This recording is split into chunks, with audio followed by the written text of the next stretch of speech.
Hello PC users. Optimizing PC performance, is it mandatory or not?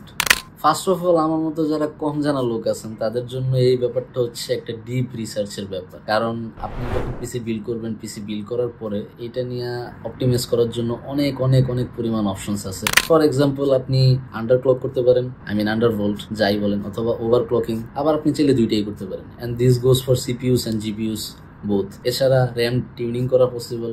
এছাড়া fancy curves আছে যেগুলোর মাধ্যমে আপনি ফ্যানের একটা balanced and silent speed adjust করতে পারবেন। Also there are some BIOS tweaks যেগুলোর মাধ্যমে আপনি স্লাইটলি আপনার পারফরমেন্স পুশ করতে পারেন।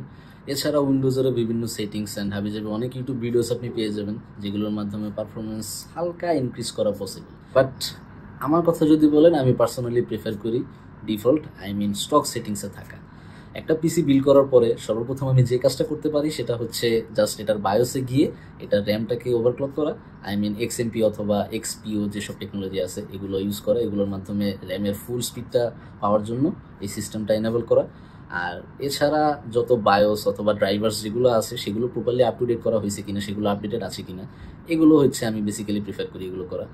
বাট এগুলো ছাড়া আসলে খুব এতটা আহামরি একটু স্লাইটলি ইনক্রিজ পারফরমেন্সের জন্য যে এত কিছু করা, এরকম গবেষণা আমার পক্ষে পসিবল না।